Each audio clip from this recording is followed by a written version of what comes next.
All right, everyone. What is going on?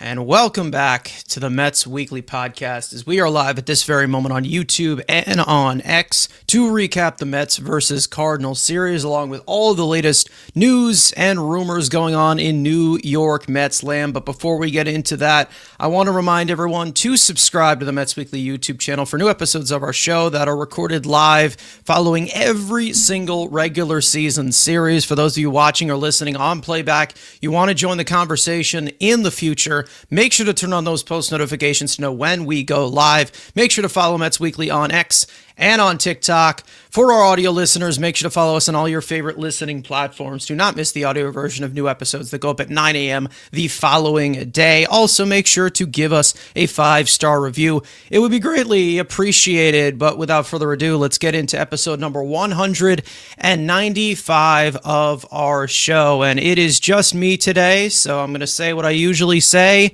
If I'm your least favorite co-host, then this is going to be a rough one for you. Either way, we have plenty to talk about. And first things first, I just want to point this out, okay? Because I think the heat has obviously risen, if that's a word, over the past, let's say, 72 hours of how the Mets have obviously been playing baseball. And it's very, very noticeable. However, we're not going to sit here and claim the season is over. We're not going to sit here and point fingers at a bunch of players saying that everything is all ruined. We're not going to say people need to be traded, people need to be fired, people need to, be, put on the IL. People need to be sent down to the minors after 6 games. 6 games have been played. What we're going to do is what we usually do. We're going to hold players accountable for what we saw in front of us. Then we're going to talk about, how can that improve or identify what the issues are here early and what is sustainable and what is not. Because I am really seeing the activity on Twitter over these past 48 hours, and I really don't want to dip my toe in it. Not even dip a fingernail in it, to be honest.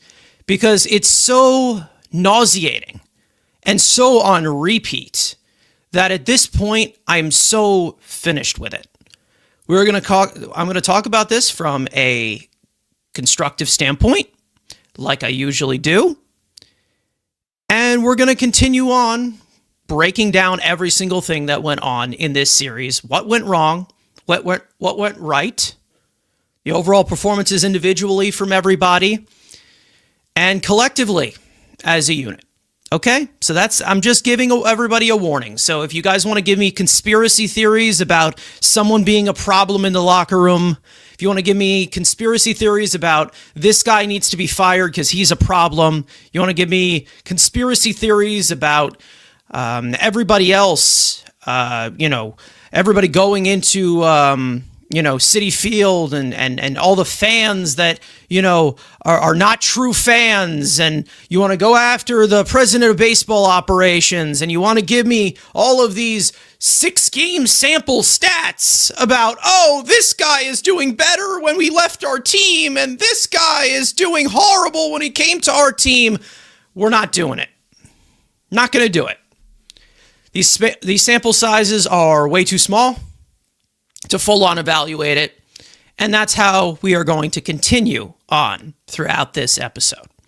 I'm not going to sit here and tell you everything is what it is as of right now, because things can change over 162 games. But I'm also not going to sit here and tell you everything is fine. We're going to hedge this a little bit, because there are two sides, and there's some things that there should be concerns about, and there's some that maybe you really shouldn't be. And I understand how anxious Mets fans are, and it's probably challenging for a lot of Mets fans to be, objective in that way. But we're going to have to at least try. So when I see comments about people saying that, they want someone fired, they want someone traded, it's not going to happen right now. They have played a week of baseball. Some of it was good. Some of it was bad, and we're going to get into it. We're going to break down all of it, but we're not going to say everything is decision as final. There is plenty of baseball to be played.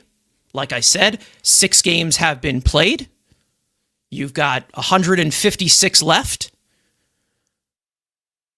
The difference is, as of right now, I'm actually hopeful that they can turn this around, because you have a great mix of veteran talent, young talent, depth on this roster that at least has, I don't know, a will to want to get better. And they don't just stay consistently stubborn no matter what. Guys who can be jacks of all trades on this roster. That's something I genuinely do believe. Now, you may be telling me and saying, well, Carson, you're such a hypocrite. Last year, you were calling them out since day one. Well, guess what? I was seeing that team for 6 straight years, that same group, over and over and over again. I think we all knew their MO by then. This is a completely different team. So for us to make sweeping declarations about this team right now, even though the stakes are high, I get it, I 100% get it. We're not making these sweeping declarations.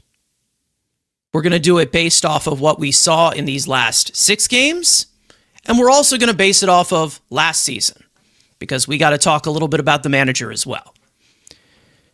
Because I do believe that there are some hot seats right now. There is a situation where this can completely snowball and a few more heads are going to roll. I 100% believe that. However, we're going to have to be at least somewhat, I don't know, I guess, I don't want to say objective, but just overall, what is the word I'm trying to put out here? Like something, I don't know. We're going to have to, I don't know, we're going to have to be adults, I guess. Can I just say we be adults? Not completely freak out. Because there's some things that are an issue and some that are not. And that's all I have to say so far. Either way, the Mets, starting off this season, 3-3 in 2026. Either way, we will get into every single detail of this series of what went wrong and what exactly went right and how can things improve going forward. Either way, let's do a full-on recap of this series of these 3 games. And like I said, last episode, if you were not here, these are going in video form now, just for it to go a little bit quicker and to, have a little bit less dead air here. And also, I can, take some sips of water in between, especially in a solo show like this. So here it is, your full-on series recap of these 3 games, Game 4, 5, and 6 of 162.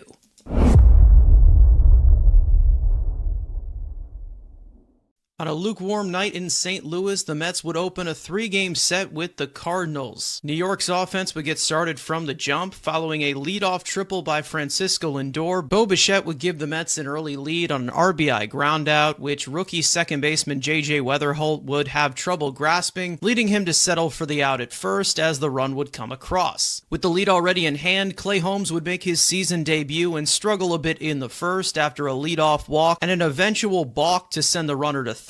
That would set up Alec Burleson to tie the game at 1 with an RBI single. Holmes would settle in from there, pitching into the 6th before surrendering a solo home run to Nolan Gorman with 2 out in the frame, and that would end his day. 5 2/3 innings pitched, 4 hits, 2 earned runs, 3 walks, 5 strikeouts on 90 pitches. Tobias Myers would come on to finish the inning on 1 pitch, getting Jordan Walker to fly out and retire the side. As for the Mets offense, tied 1-1 in the 5th, 2 out, 2 on, Bo Bichette would give the Mets the lead once again, this time an RBI single to the opposite field to score Carson Benj. The Mets would add on in the 6th. Jared Young would rope an RBI double to the right center field gap to make it 3-1 New York. Following a walk to Francisco Alvarez and Francisco Lindor getting hit by the pitch to load the bases, Juan Soto would take ball 4 as well to force the second run of the inning and give the Mets a 4-2 lead. Tobias Myers would come back out to pitch the 7th and strike out the side on 13 pitches. Brooks Raley would pitch the 8th and work around a 1-out single to toss a scoreless inning. And Devin Williams would get the 9th for his first save situation as a Met. He would toss a 1-2-3 inning on 12 pitches, striking out Nathan Church to end it, putting the Mets back in the win column in the series opener 4-2. Kodai Senga would make his season debut in Game 2 of the series and was pretty sharp for the most part. Aside from 2 runs coming across in the 3rd, following 3 consecutive hits, Senga would exit the game after finishing the 6th inning to end his day. 6 innings pitched, 4 hits, 2 earned runs, 3 walks, 9 strikeouts on 92 pitches. Richard Lovelady would pitch the remaining innings of this game, surrendering a solo home run to Ramon Urias on the 2nd pitch he threw to extend the Cardinals' lead to 3. As for the Mets offense, next to nothing. 3 total hits, 2 from Juan Soto, 1 from Jared Young, as they go 0 for 4 with runners in scoring position, leaving 6 men on base, and dropping the middle game of the series in quiet fashion, 3-0. And in the series finale, following an hour-long rain delay, the Mets offense would struggle for 5 innings before in the 6th inning, where Juan Soto would open up the scoring with a solo home run, his first of the year, to give the Mets a 1-0 lead. On the pitching side, Freddie Peralta would make his 2nd start as a Met, and he'd pitch great into the 6th, where he'd run into some trouble after a leadoff single and walk, leading to his exit with 1 out in the frame. Huskar Brazaban would come on, and with 2 out and 2 on, Nolan Gorman would drive in the tying run that would be charged to Peralta, as Brazaban would finish the inning to close the book. 5 1/3 innings pitched, 3 hits, 1 earned run, 2 walks, 7 strikeouts on 92 pitches. Brooks Raley would pitch the 7th and toss a 1-2-3 inning with 2 strikeouts on 12 pitches. Luke Weaver would get the 8th and also toss a 1-2-3 inning as well with a strikeout. And Devin Williams would pitch the 9th and work around a leadoff walk by ending the frame with a strikeout against Jordan Walker. That would send this game to extra innings, where the Mets' offensive struggles would continue as they'd fail to score in the top of the 10th, and Tobias Myers would come on with a runner at 2nd, retiring 3 consecutive batters to keep the game tied, sending this one to the 11th. The Mets' bats would once again fail to score, and Tobias Myers would come back out for a 2nd inning of work. He'd get the first 2 outs on a huge 4-6-3 double play, moving the ghost runner to 3rd base. However, Mason Wynn would pop a fly ball to shallow right field that would fall right in front of Carson Benj on a diving attempt. The winning run would come in to score as the Cardinals walk off the Mets in 11 innings to hand the Orange and Blue a series loss on the road, 2-1. The Mets finished the first week of the 2026 season at 3-3, set to continue this 7-game road trip tonight at 9:45 p.m. Eastern Time in San Francisco. All right, so there are your series rundowns of everything that happened, but there was plenty that was not even mentioned there, obviously, but that was just the real. Either way, some of you guys here in the chat, we've got Matt, of course. Guys, make sure to stay tuned. We've got our watch-along stream later on. We'll make sure to give everybody the times for that. We've got Ibby as well in the chat. Looks like he is completely freaking out. But I think he's pretty much joking. I would say he's definitely one of the more level-headed Mets fans that I know here, saying my poll is flawed. 4 means the hottest of the seat. That probably should have specified. 1 being the lowest, and then 4 being the hottest. There you go.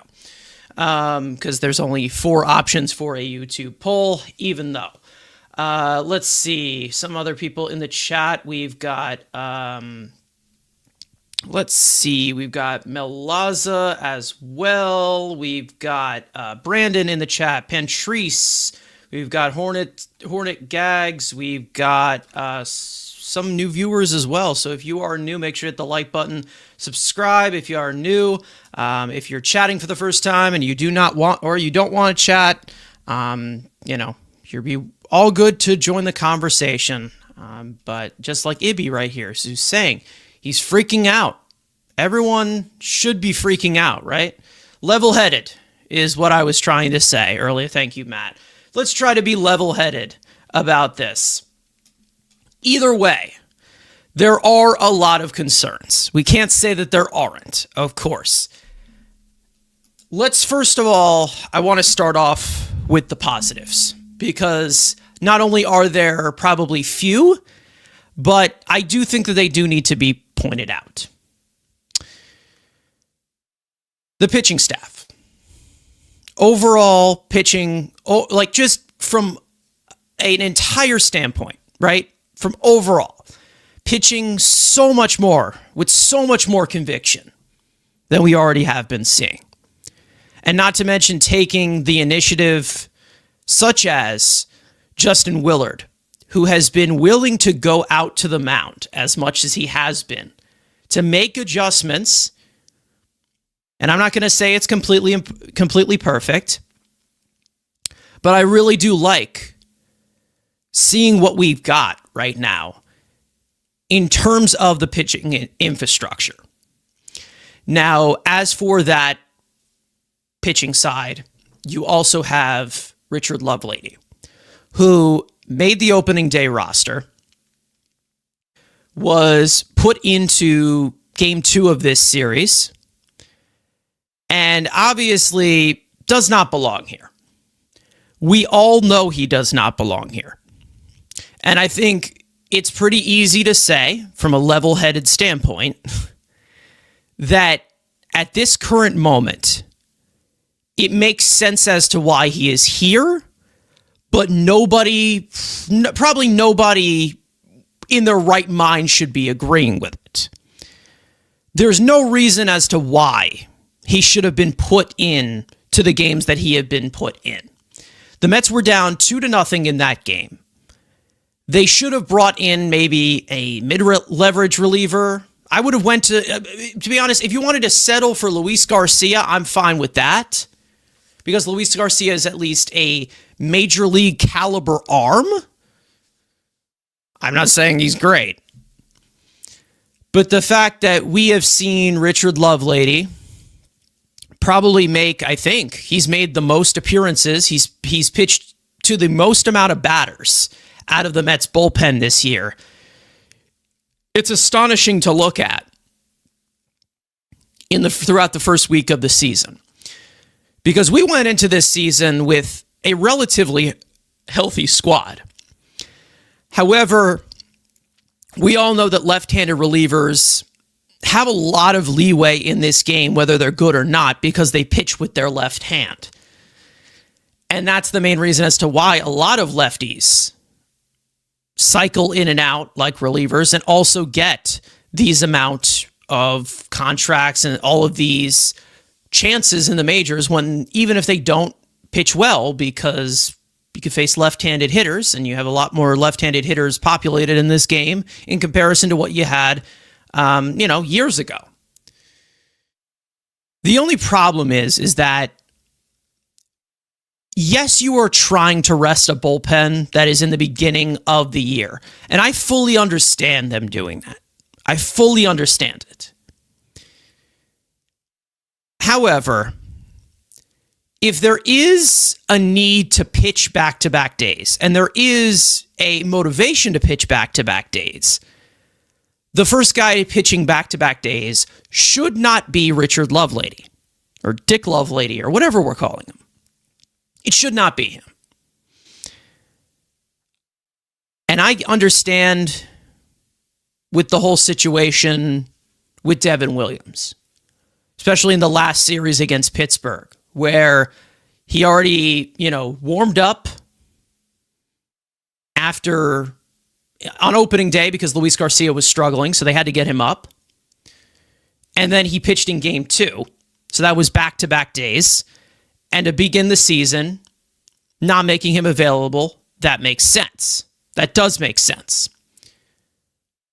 But when you have a bullpen right now that is in a current situation where Sean Manaea is seen as a long relief guy or piggyback guy, and to be honest, is it trustworthy to put out Simeon, excuse me, I was reading the chat. Is it to put out a guy like Sean Manaea right now? is it in their best interest to do so? I don't know.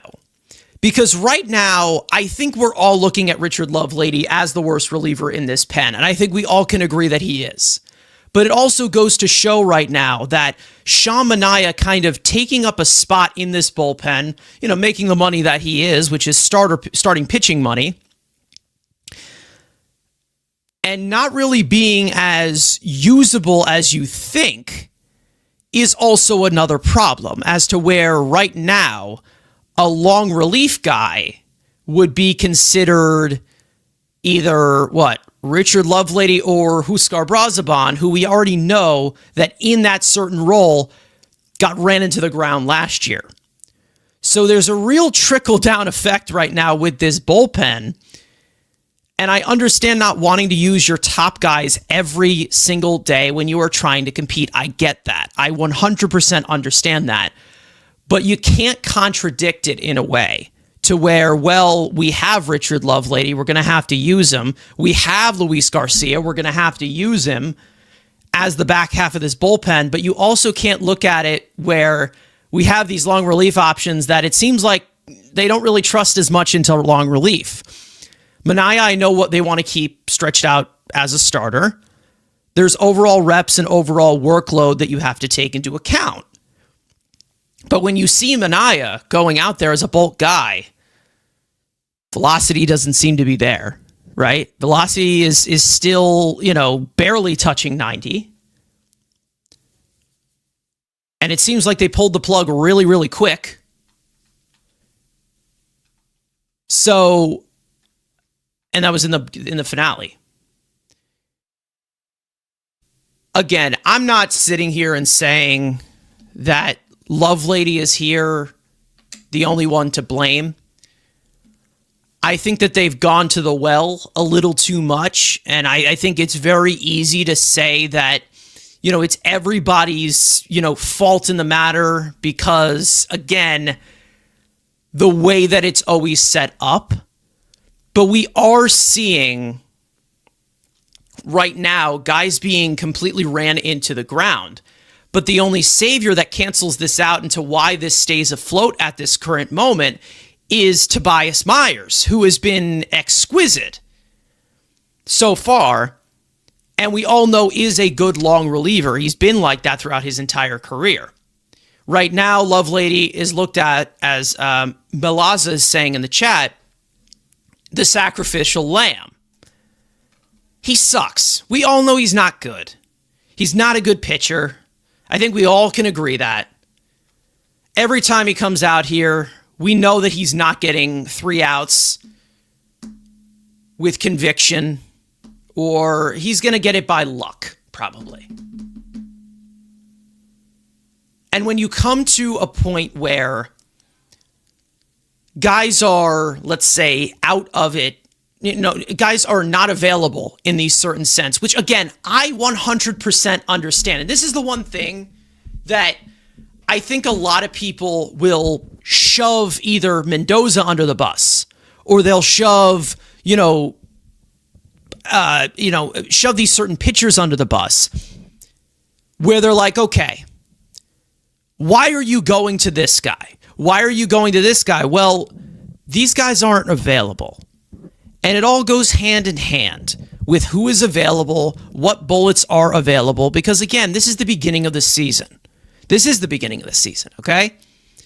And you do want to ease this in because it is a full-on marathon. It's not a sprint. And I know that's a cliche, but it's true.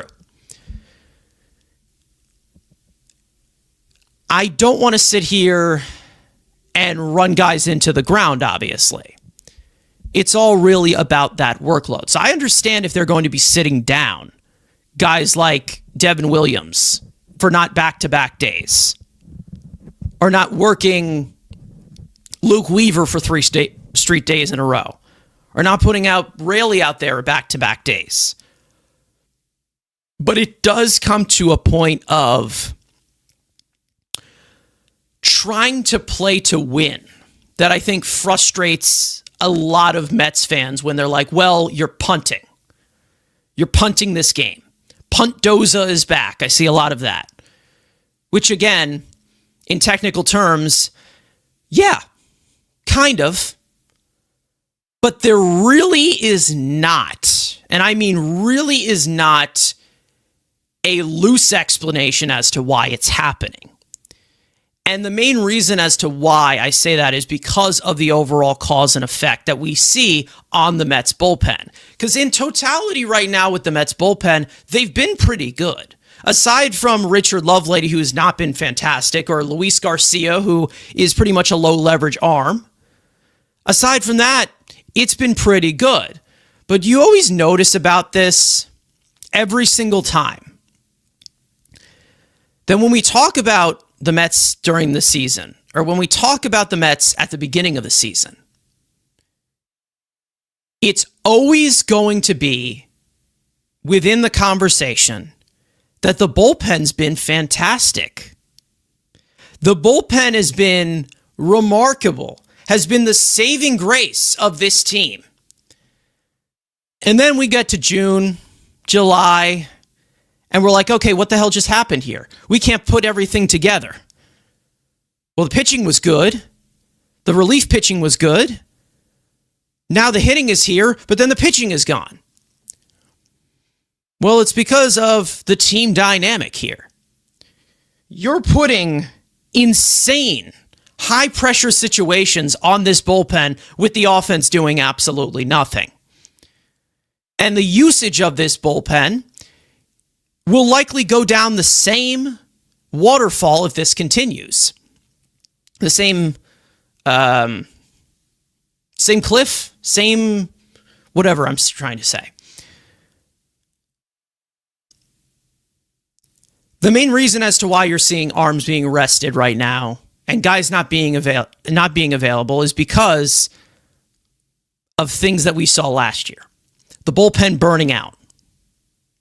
The bullpen being in a certain place where all of these guys, Max Kranick, Didnell Nunez, even Tyler McGill, if you want to count him as a bullpen arm, probably should be a bullpen arm. Who the hell knows what his future is? Don't care. Reed Garrett, another one. All getting Tommy John surgery, all being out for as much as they have been.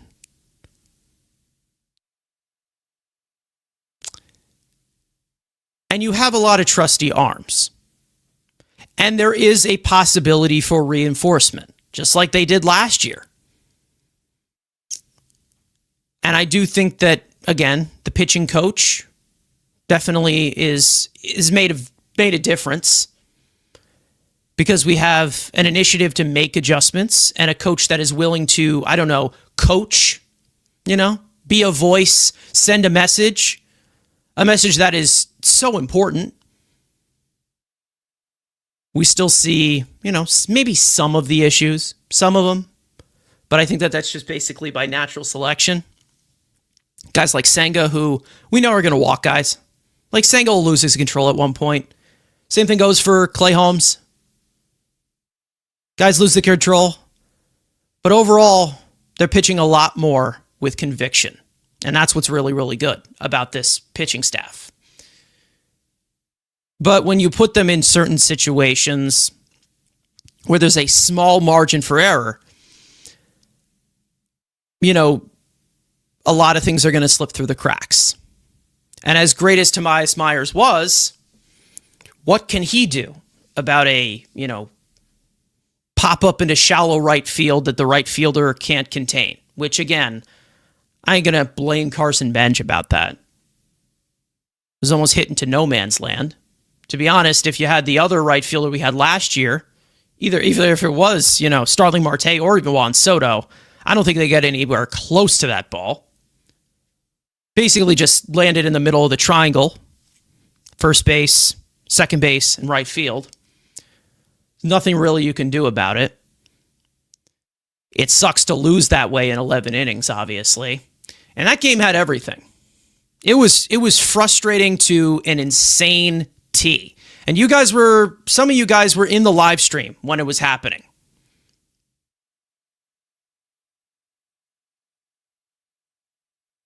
It was nauseating to watch. Some guys are the saviors, but when those saviors are called upon so much, it puts you in a predicament that is not fantastic down the stretch when you really, really need them. And I'm not trying to kill Tobias Myers. I'm not trying to kill Devin Williams or Luke Weaver or Brooks Raley. I'm not trying to kill these arms. I really am not. The main thing is this offense that in this series was horrible. Beyond horrible. I thought that you saw maybe some more encouraging signs from a guy like Bo Bichette, who struggled a lot in the opening series. But we also saw a decent amount of swing decisions, a decent amount of non-timely hitting that seemed to bite this team so much in the ass. And they were getting a decent amount of base runners. It's not like it was completely incompetent. And I do believe that this offense will start to get going. I do believe they'll find consistency, because I know that this lineup is deep enough. You go down the lineup here, like I said, Bo Bichette. I'm not concerned which is going on here, okay? I'm not concerned about what is going on with Bo Bichette, okay? Brandon in the chat here, in regards to Bo, saying Bo's bat speed is at a career low is a major red flag and likely big part of his 2 for 24 start. That usually points to mechanics, health, or conditioning in some mix, and that is true. However, the only rebuttal that I have to this, okay, and again, this is more of just how it's, regressing to the means. Or maybe you do not see it at full capacity when, the weather is cold, or, you see swings and misses and guys being late, obviously, on fastballs. Guys are late. Bo Bichette never really had a quick bat in general. He always sat around that 20th to 30th percentile. And I get that it's noticeably a concern. And that's the main reason as to why we're seeing a lot of swings and misses. The problem that I have with this, okay, is the overall swing decisions. And it doesn't just go with what pitch is in the zone, but it's more of also swinging first pitch a lot when you know the situation does not merit it. We saw Juan Soto swing first pitch in the extra inning. And I'm not going to go completely after it completely, because Soto did actually have a good series overall. I thought he was good. But then it gets to a point where we're seeing a lot of this continue to repeat over and over and over again. And I think throughout this entire series, we saw with this offense not only hit the ball on the ground a lot, but we also saw them basically go way too overly aggressive. Way too overzealous is what we're saying.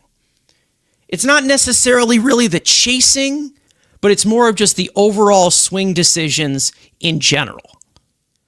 And a lot of that goes to one certain player who I think his swing decisions are completely terrible, and his overall approach is just so inefficient.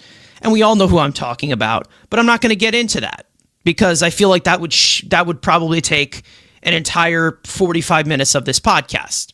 Andrew can attest to that because we've had plenty of discussions about it, and I'll lay low on it because it's 6 games in. Yeah.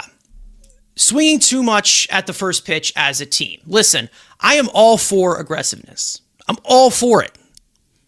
I am all for swinging at pitches inside of the strike zone. However, bailing pitchers out, swinging at ball 4, swinging first pitch when a guy can't get the ball over the plate. We've seen that plenty.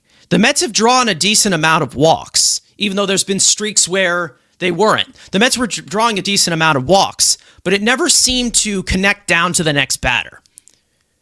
I don't want to see the first two guys get walked back to back. Nobody out.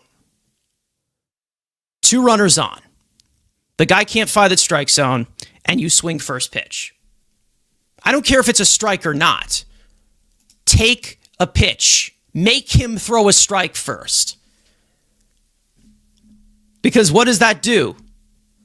I get it, it puts pressure on the defense, and everyone's going to say, well, you got to put the ball in play. Well, it's kind of really hard to just put the ball in play wherever you need it and place it perfectly wherever you need it for a base hit. When these guys are throwing as hard as they are, stuff is a lot better, and they're also pressing a little bit more from the stretch. This is just on a typical day. So these overall swing decisions have to be better. However, I know that these swing decisions will be better.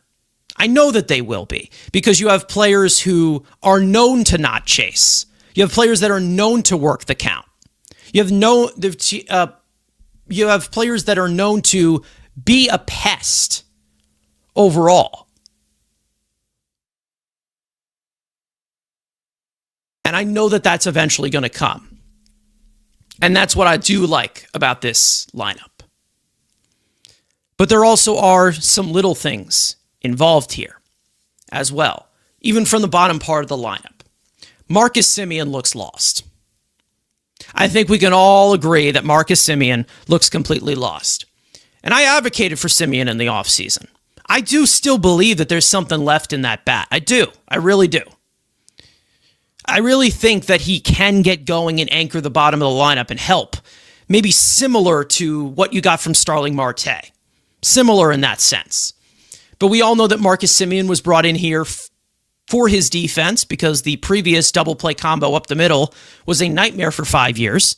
So that's why he is here.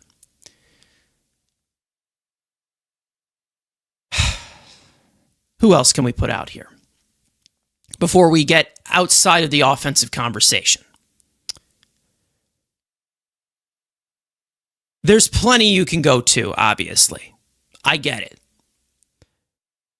And as of right now, I think Polanco right now has looked sharp. I think Soto seems to be locked in for the most part. But there also have been some other situations where he has swung first pitch when he probably shouldn't be. That one against Pittsburgh, where he swung at one at his chest, put the ball in play, force out at home.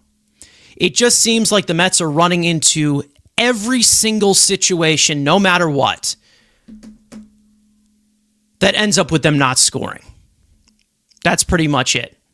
In the 10th inning yesterday, and this is more on the mental game, Marcus Semien tries to advance to third base on the ball put in play, and he gets picked off. Luckily, Alvarez gets to second, so he completely replaces him. But it's things like that, running yourself into outs. It's those things that you just don't pay attention to, that some of these guys need to pay attention to.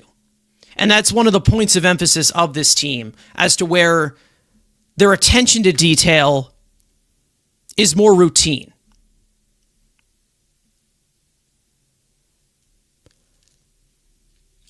I think that right now, finding the balance is what they need to do offensively. That's what they need to do. They need to find the balance. And listen, I am giving them leeway. I am. I will. About this offense. I will. Because, again, this is a new team. This is a completely new team. It really is. It's a different dynamic now.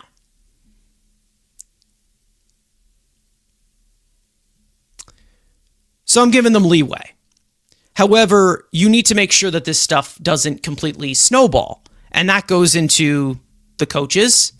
That goes into making adjustments overall as players. And that also goes to your top players coming through when it matters, which, to be honest, I think overall in production and contributing to this offense, you have your top two hitters right now. I think that they're overall producing so far. I think they're doing okay individually. But like we already talked about with the back to the baseball card, there's other details that aren't talked about. And those little details and those little attention to detail,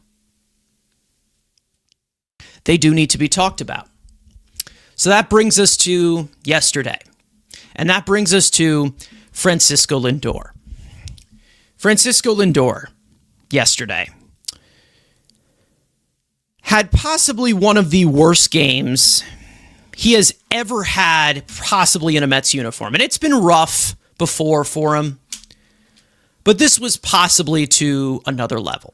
So for those of you who missed it, there was a play earlier on in the game where Francisco Lindor forgot how many outs there were, and it likely cost Peralta an extra inning to where it could have ended the inning and ended the frame and got the third out, but he had to waste a little bit more bullets in that sense.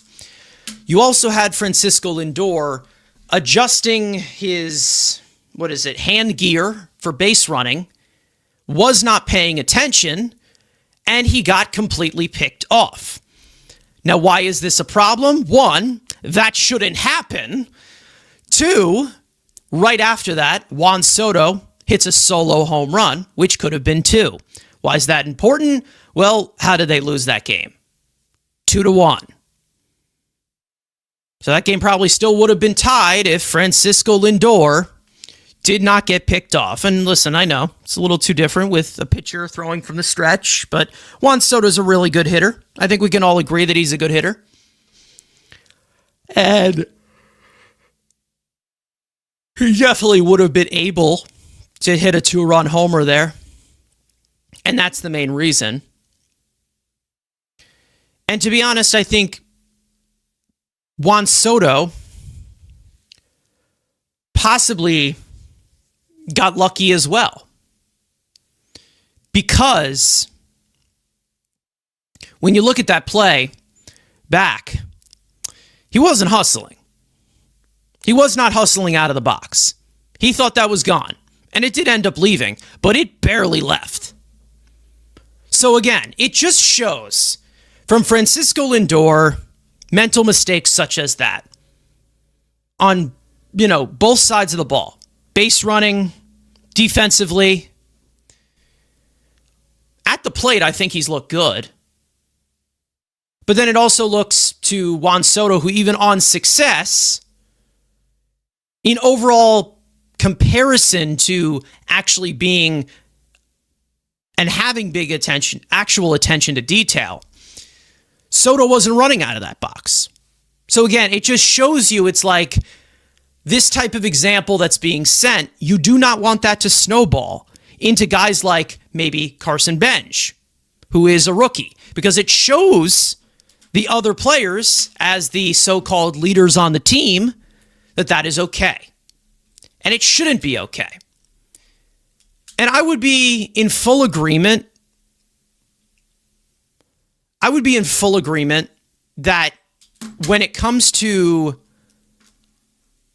all of these situations, okay? I'm in full agreement that I'm okay with what the management does in terms of Lindor. I know a lot of people will say, well, they should bench Francisco Lindor. And I would not blame them if they said that. Because stuff like that is what gets you benched. However, Francisco Lindor is a keynote to this team. He is a key player to this team. And it likely won't happen. Because I feel like that is what the precedent that has been set right now in this clubhouse. And that goes into the guy in the clubhouse running the show, and we'll get into him in a second. Let me get into the comments. Matt saying, I thought Soto thought that ball was foul. The thing is that, yes, he probably thought it was going to go foul. And that's fine. And I'm not saying that he needs to be put under heat, because I think he had a great series. The problem is that you already know, and it's been put on blast, that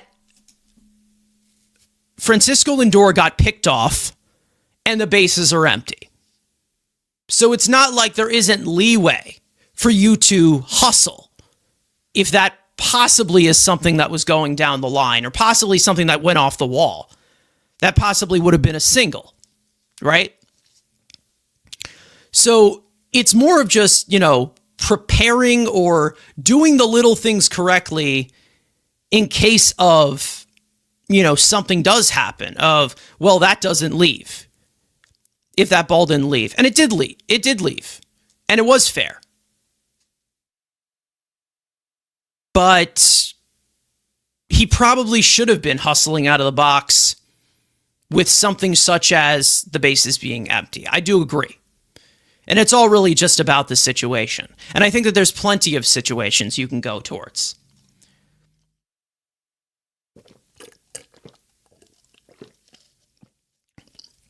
Another point in extra innings, and this was happened in the Pirates series too, where you have a runner at third, less than 2 out.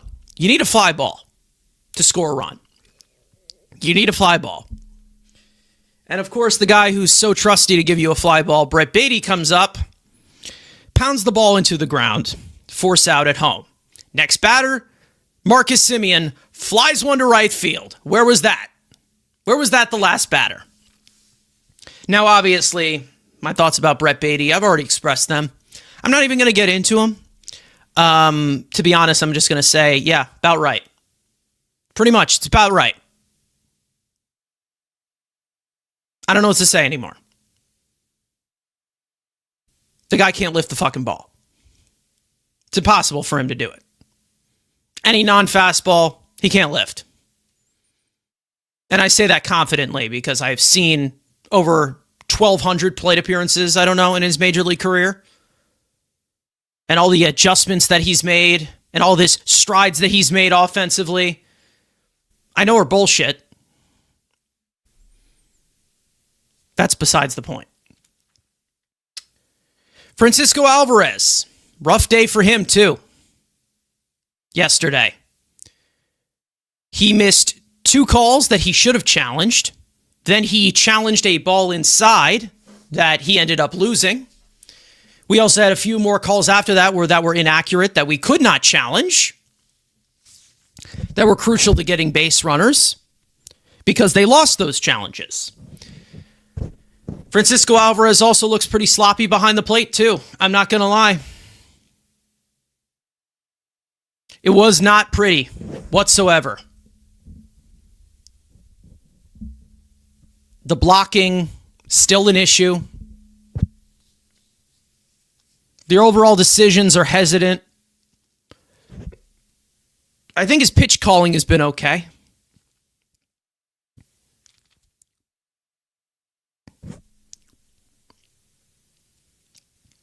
But when it comes to, the overall feel of what you need to be as the catcher, you got to be the quarterback of the defense. You do. You really do.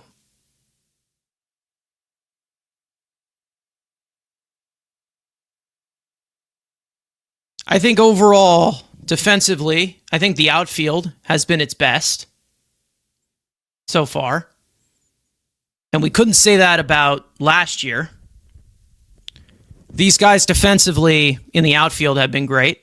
I think Benjes looks solid in right field. Robert's Robert. Soto seems to be in a comfortable position in left field. He had 2 where he had trouble getting to the ball.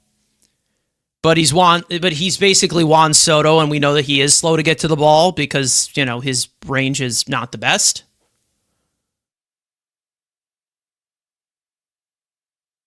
It just comes to a point where doing the little things correctly can come back to bite you in the ass. And it's very, very important that that message is sent. Now, who has to send that message?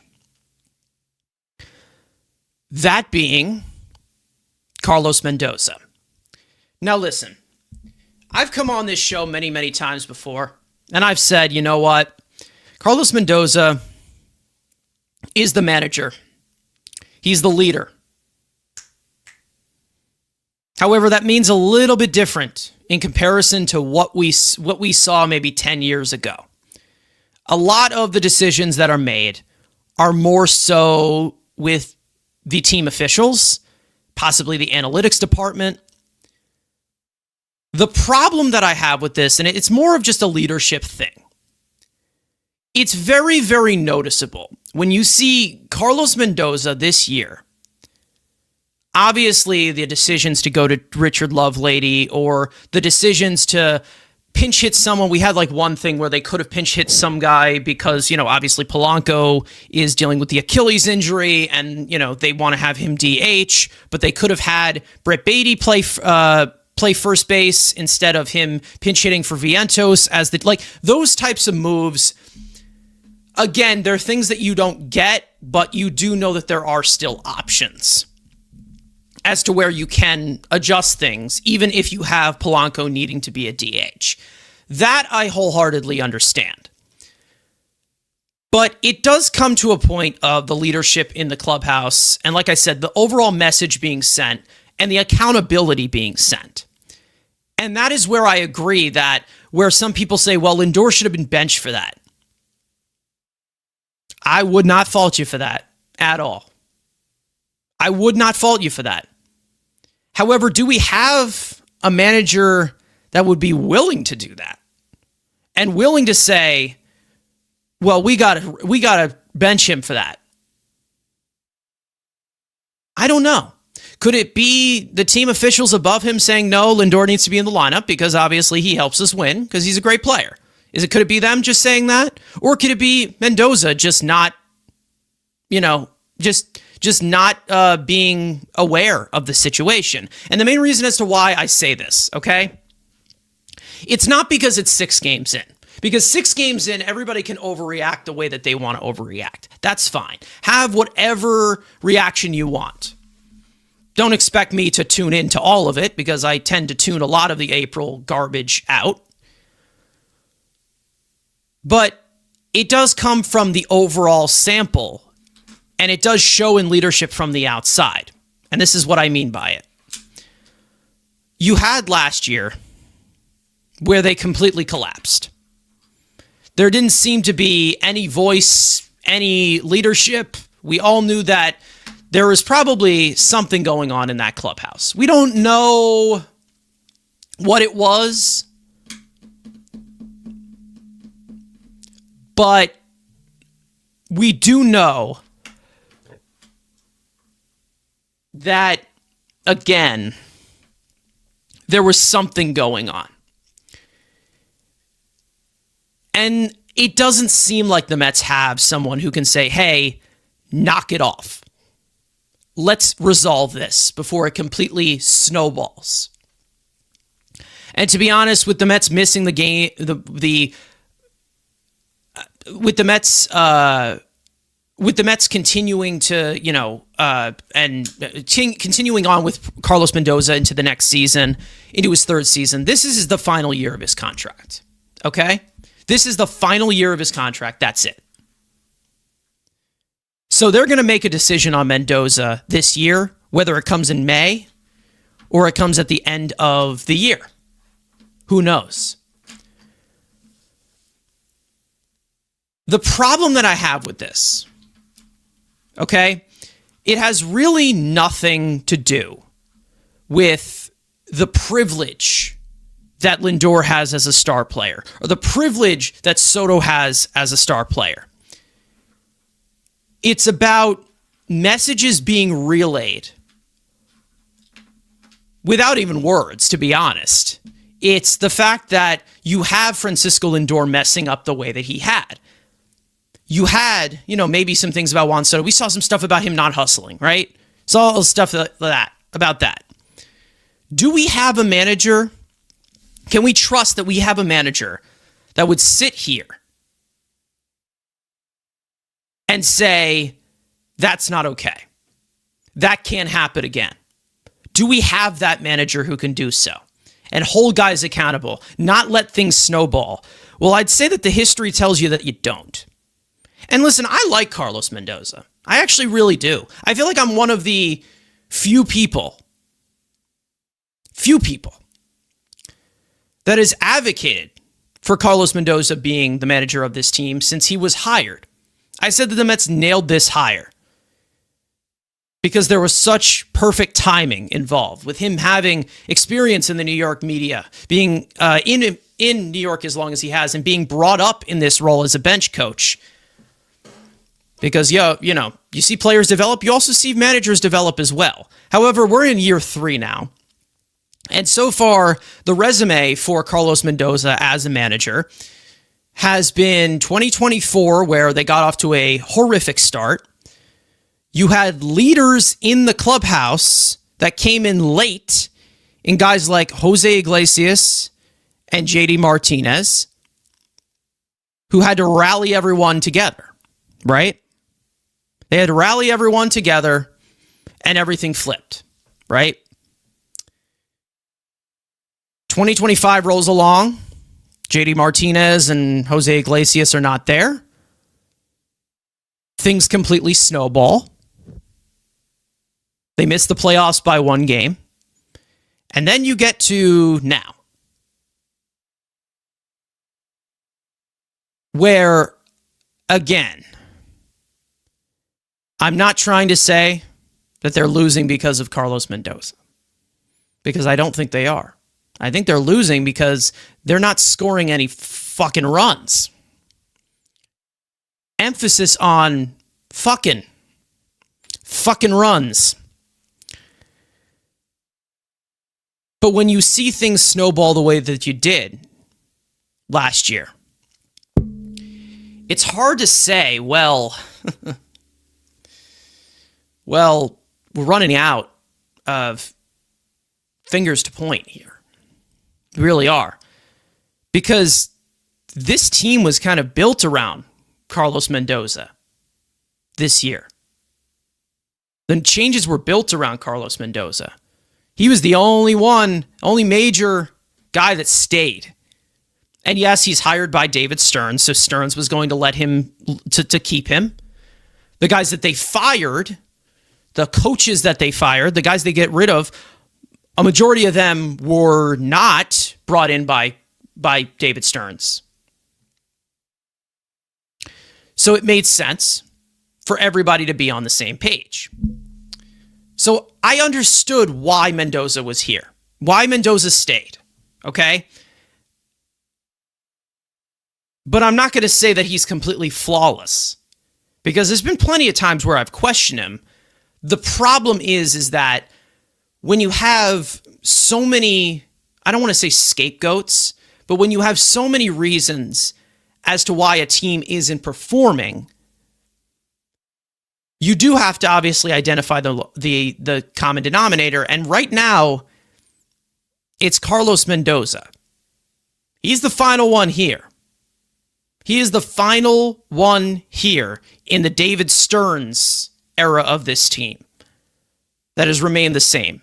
The other one being Francisco Lindor, who, again, is a key piece to this team, is a great player.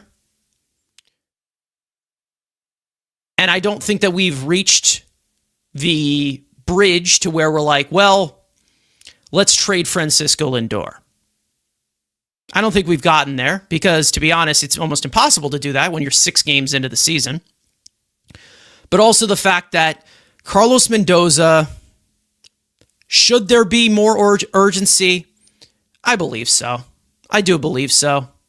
And I feel like the message that's being sent is going to likely cost him his job if this does not turn around.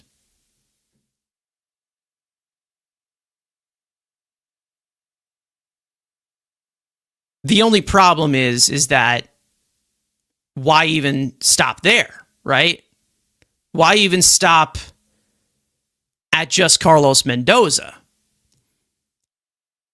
Well, it's more of the fact of the preparedness of this team.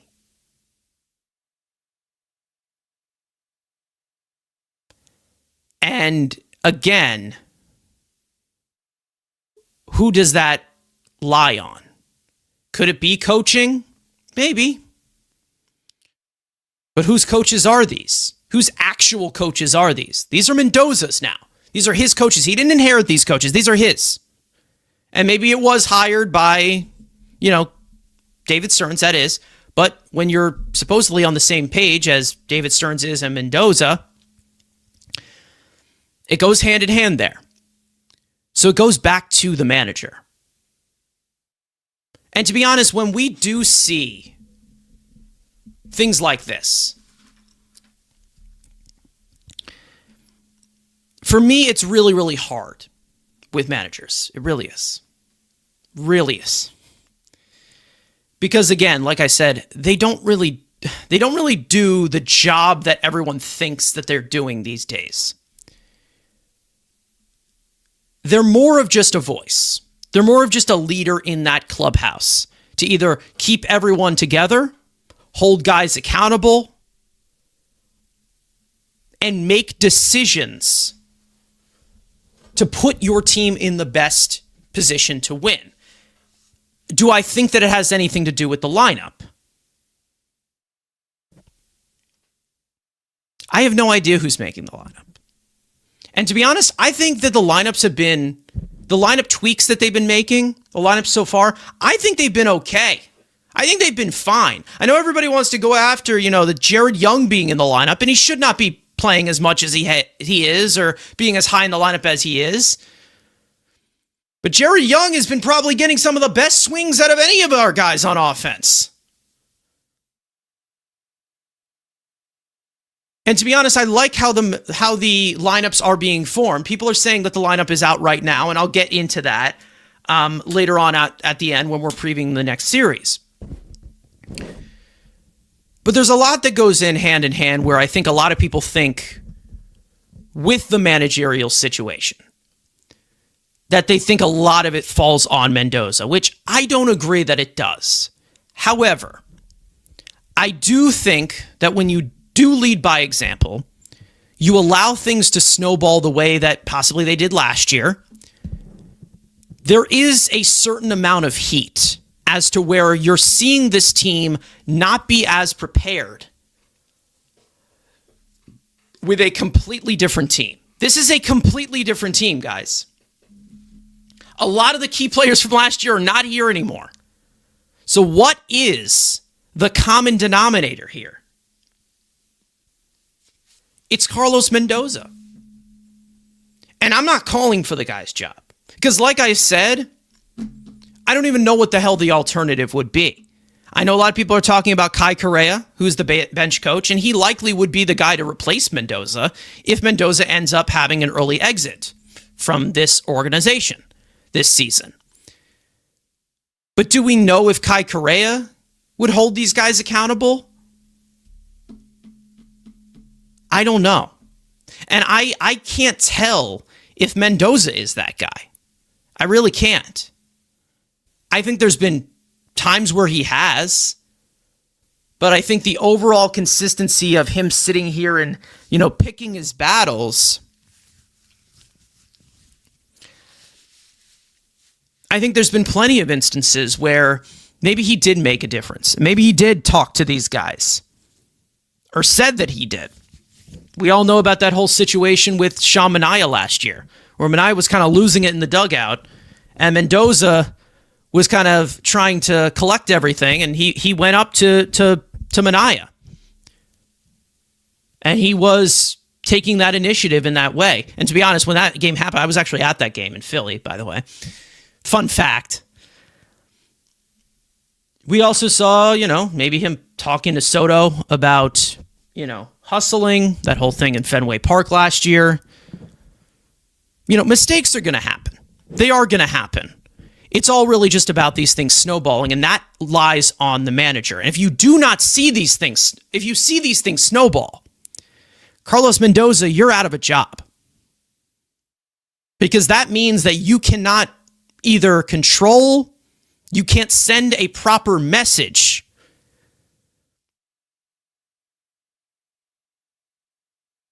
to the entire philosophy or the entire objective of this season. And that being from where David Stern said it publicly, doing the little things correctly. If you don't have a manager that can enforce that, if you don't have coaches that can enforce that, guys are just going to do whatever the hell they want. And that's how things snowball. So again, we will see how this works. But after this series, after these first 6 games, we saw the New York Post article, right? We did see the New York Post article that it was possible, right? It was possible that if the Mets got off to a slow start, that they could let go of Carlos Mendoza.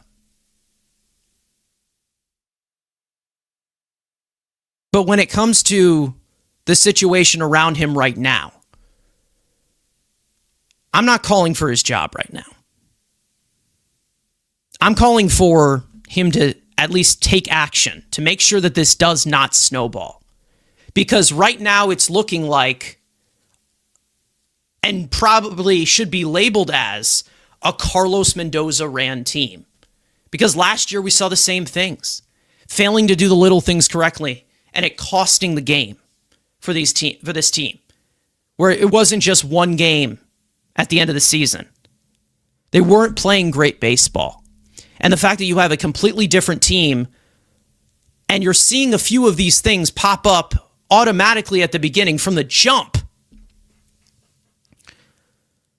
it's concerning. New coaches, new players, same manager.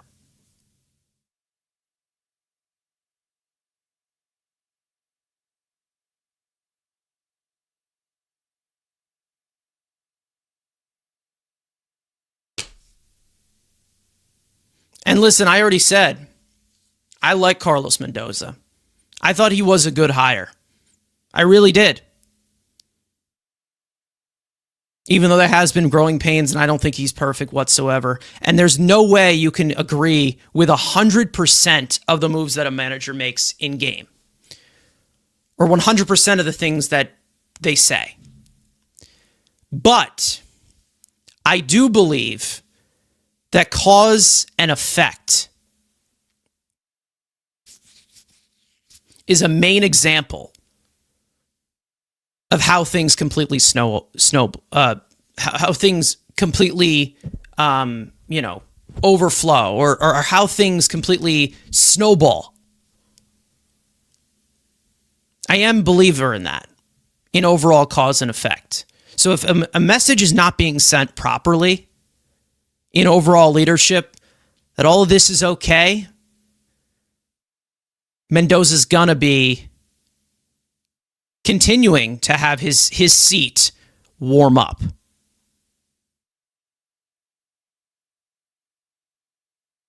And that's it.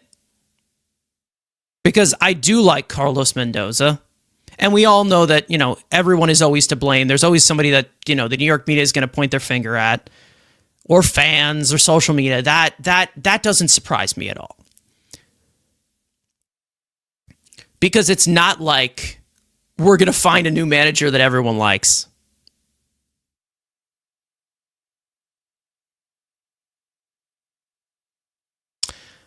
I think as of right now, I asked you guys in the poll on a scale of 1 to 4, because there's only 4 options you can have on a YouTube poll. How hot is Carlos Mendoza's seat? 33% of you are saying 1. 26% of you are saying 2. 11% of you are saying 3.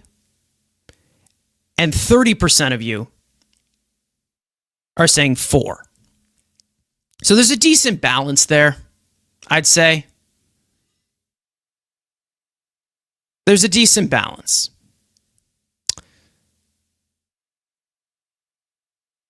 If I were to answer that question, I would say 2 right now, at this current moment. But there are certain instances where it can go right to 4. Because we have a decent amount of sample to where we have seen the leadership of Carlos Mendoza. There's been some things that I have loved that he's done to send a message. And there's some that I would not agreed with. But when you are seeing it from the top in Lindor and Soto, if they're not held accountable for it and things continue, like let's say Lindor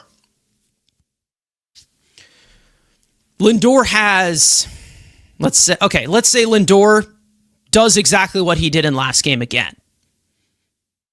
If you don't bench him and you let that completely blow over, that's an issue.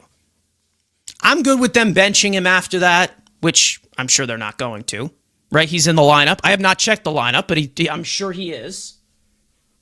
I am sure he is in the lineup. Yes, he is leading off.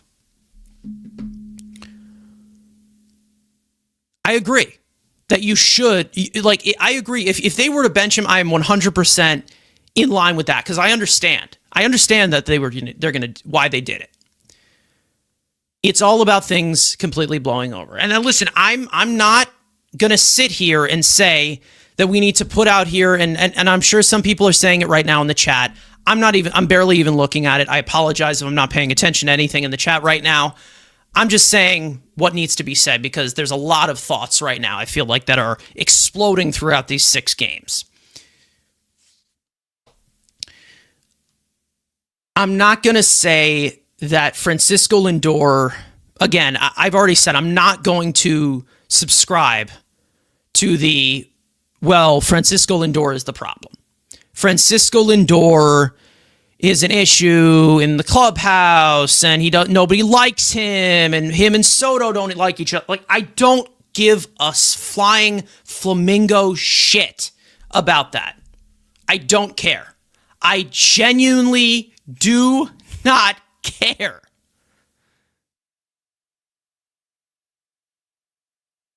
I don't subscribe to it because, again, it's so stupid and so noticeable to a fact that it's distracting you from what you are seeing on the field. And I feel like right now, when you're seeing these little details of these guys losing focus, like, what are we going to say? It all just sounds like some people that like to mutter like conspiracy theorists. Which I got no, it's sitting here and talking about excuses as to why the team doesn't win. Collectively as a unit with this team. You lose, it's a team loss. You win, it's a team win. Like the way that you can look at it, right? The way that you can look at it right now, okay, is the fact that right now, the team collectively is struggling offensively.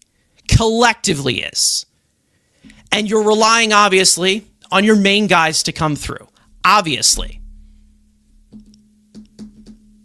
And yes, you're going to have inconsistencies. You're going to have streaks where some of these guys don't hit. And I do believe that they are going to be able to snap out of this and find this consistency. Because I do think that they're very, very close.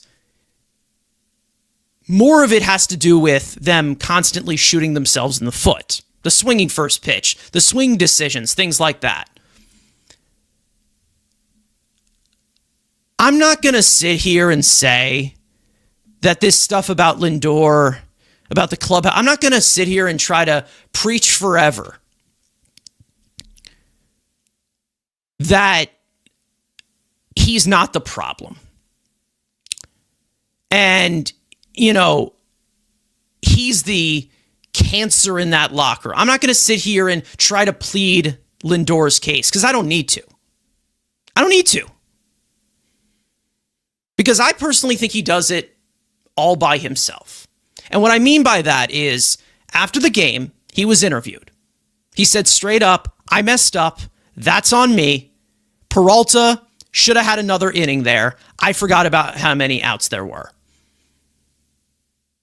And he took accountability for it. And that's the difference between someone who, again, I get it. Some people don't like him as a leader. Some people don't see him as a leader. And there's been plenty of instances where I haven't seen him as a leader. But for Francisco Lindor, I always thought that he's the best leader when he's leading by example. When he shows with his actions. Not gathering everybody and singing a campfire song. That's for other guys as well. Other veterans in the clubhouse, possibly. The less silent type of leaders. And I feel like Juan Soto also is kind of like that.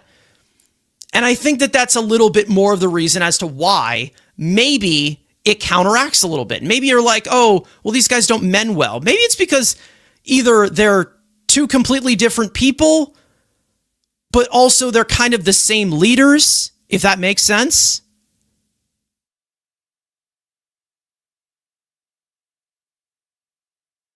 The thing is that Lindor has an answer, right? He had an answer. He said, I messed up. That's on me. And listen, I ain't going to get into the Rangers captain. Matt knows, and he can attest to this. That's completely different.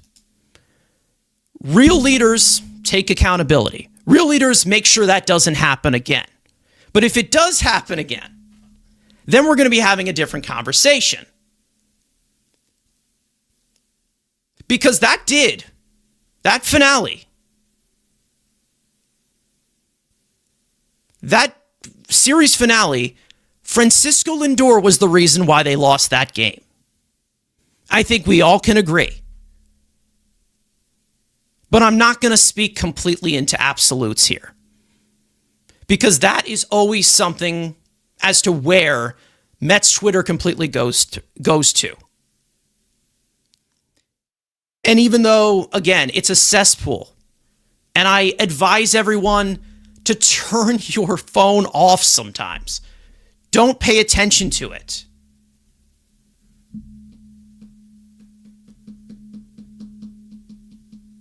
Don't completely buy into it because it's the same song and dance over and over and over again. I will remind you again, what is the definition of insanity? Doing the same thing over and over again and expecting different results. That's the definition of insanity. And when I look at it in terms of Mets fans, of how they look at it with Francisco Lindor, every April, he's a bum, he's a cancer, he's a loser, he's not a leader, get him out of here, he's overpaid, he's overrated. Great. I'm changing the channel. I've seen this one before. I've seen it before. I'm bored. I'm yawning. I am yawning. I don't care anymore. I genuinely don't care because as much as Francisco Lindor helped lose us that game yesterday, he's also helped us win a lot of games. And I know he's better than that. And we should hold him to that standard, but also realize that he's not perfect as a player. He's made mistakes. The difference between that and that I admire about Lindor is that he takes accountability for it. Now that he is adjusting, he's adjusted to New York. He's been here for quite a few years now. This is year 6, right? Year 6? Year 6.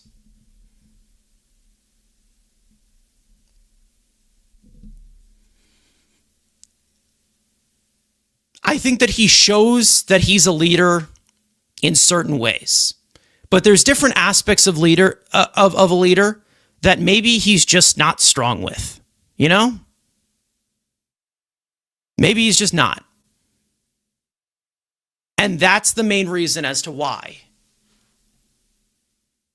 That's the main reason as to why I say that I completely agree. I completely agree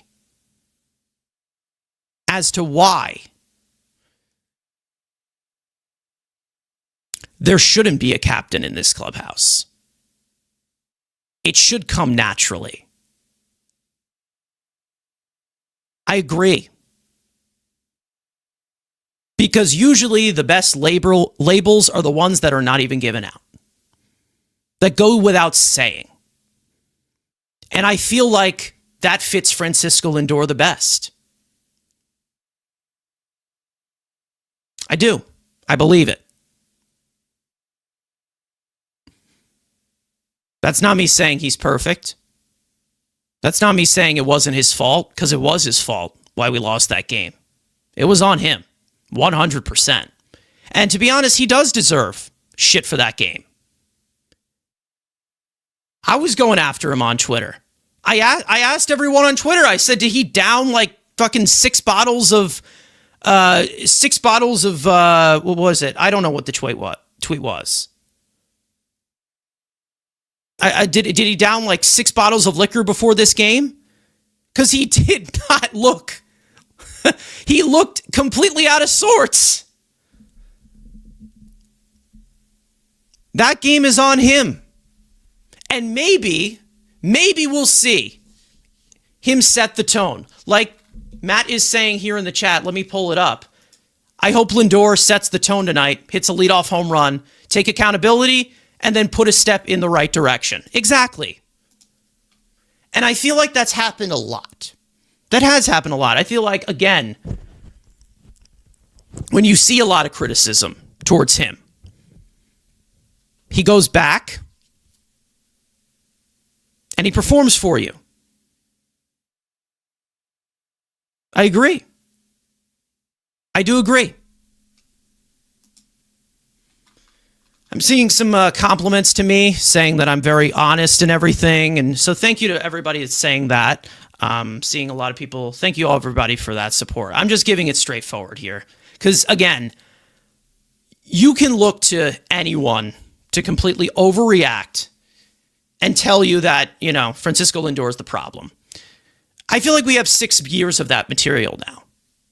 We have 6 seasons of it. I feel like, you could put them in every episode. You can put them in episodes. We have so much to talk about it. And to be honest, as of right now, I don't care. I don't care anymore. I'm not saying that Francisco Lindor is perfect. I'm not saying that Francisco Lindor is not at fault, because I told you right there, he was at fault for that last game. He 100% was. And even he knew that he was at fault for that game. It's all about, that it doesn't repeat. And then we will have a different conversation if it does. But I know that Francisco Lindor is disciplined enough and he's a good enough player as to where things like that, he will make sure that those don't happen again. I know that he won't, because it's about his play on the field.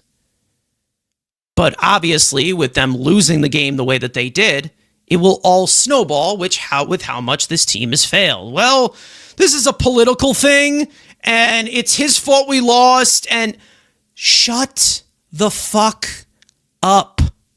We get it. You don't like him. We get it.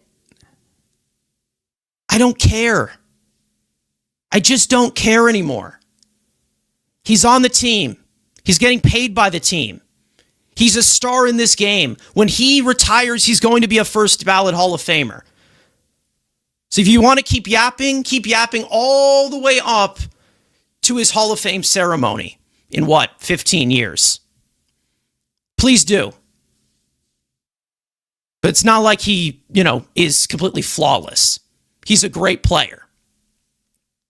And that's the thing.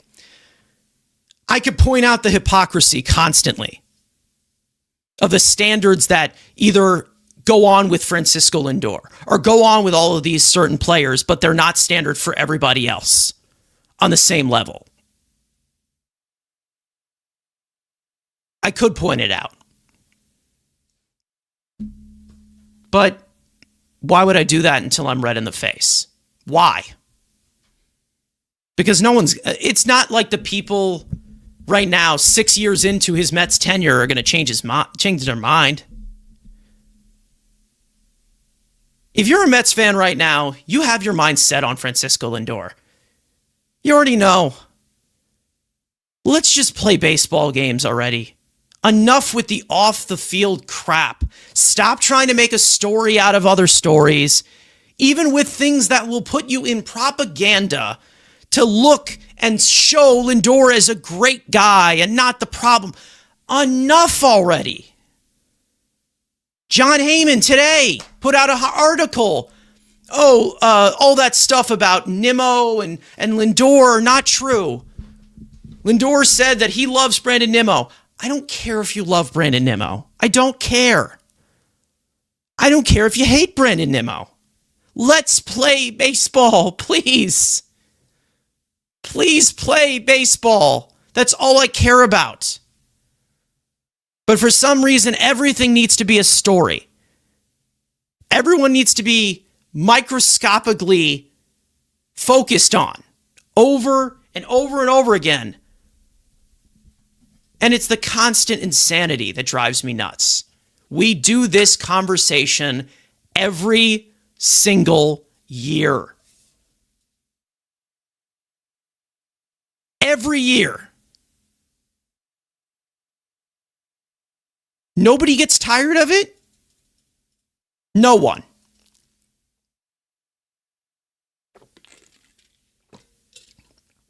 It's just sad. It really is. Because if you tune in to watch the Mets, you're tuning into Francisco Lindor. If you have a problem with him, you have a problem with him. But I solely believe that he is a winning player. And I think a lot of this stuff is bullshit. And a lot of it is orchestrated by people with too much time on their hands. Or did you notice that his wife supports this person and voted for this person and works for this person? I don't care. I don't care.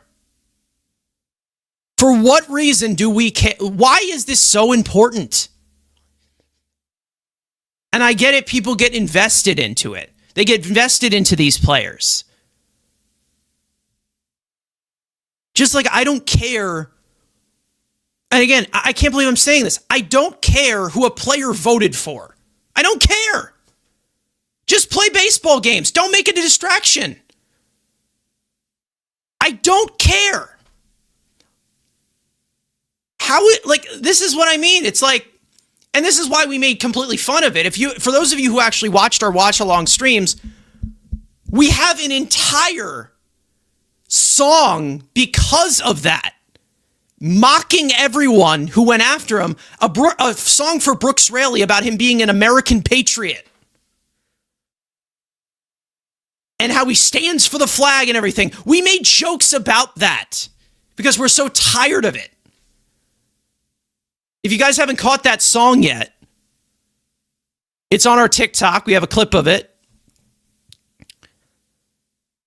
Because it's a joke. It's embarrassing.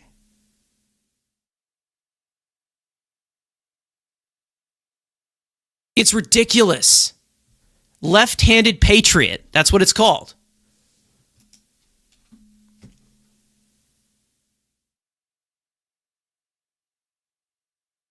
And does anybody really care who Brooks Raley voted for? Or who Brooks Raley likes? Or where he is politically? No, I care if he pitches well. Just don't make it a distraction. That's it. That's all I care about.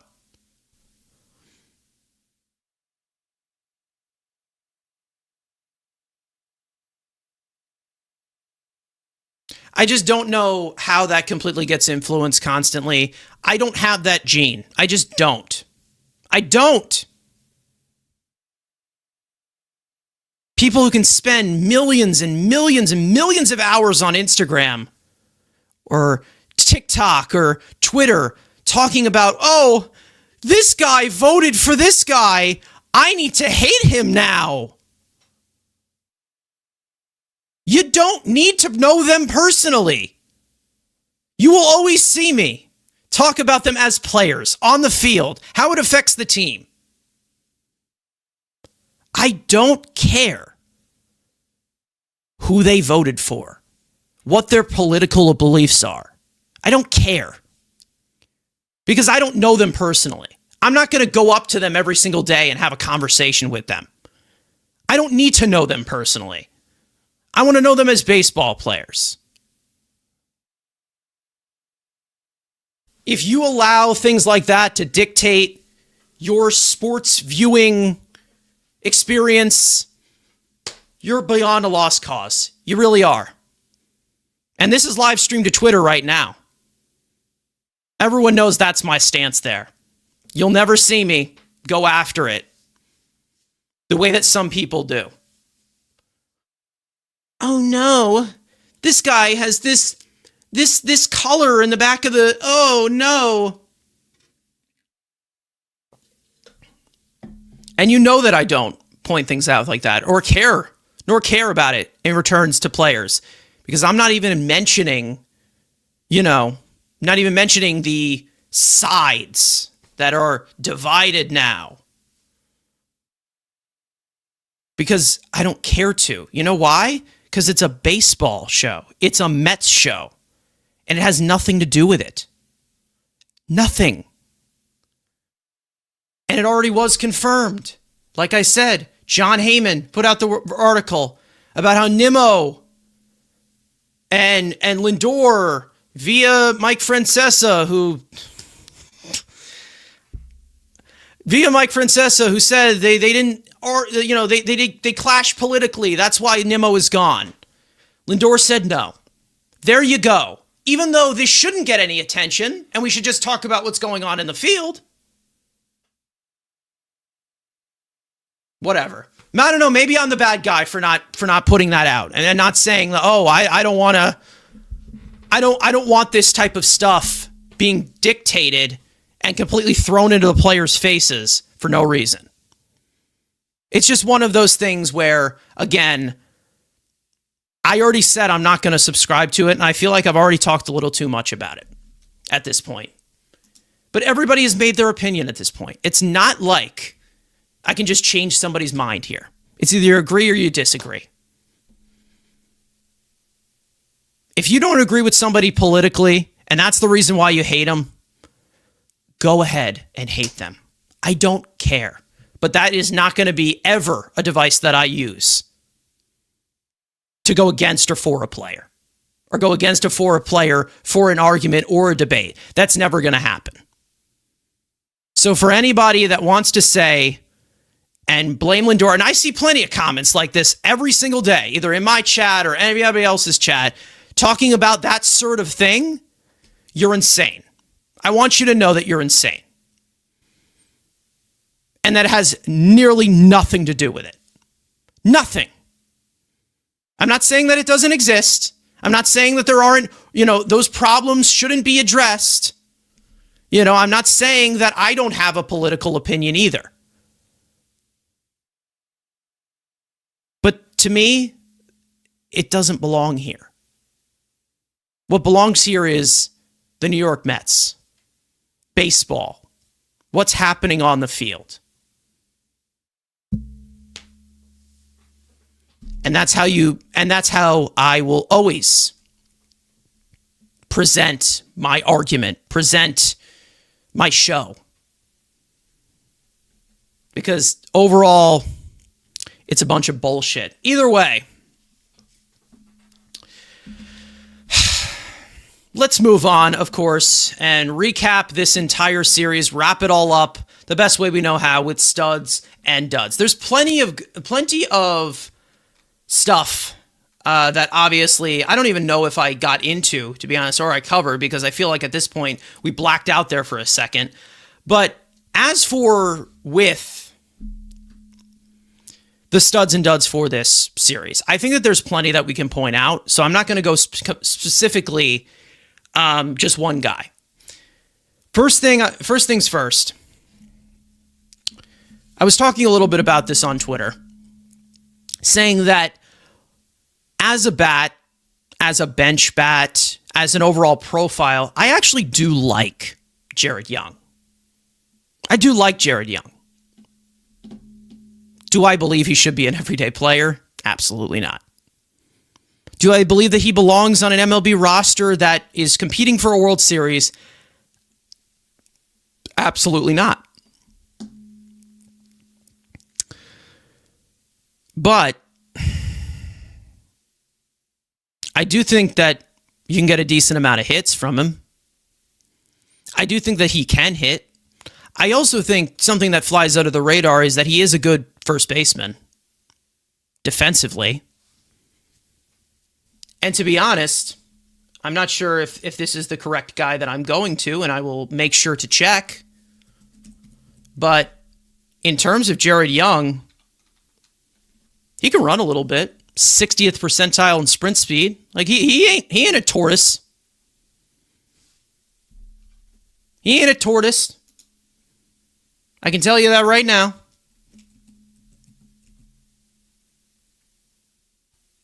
He's not completely slow. I think he's someone who you can put into the lineup, maybe batting 7th.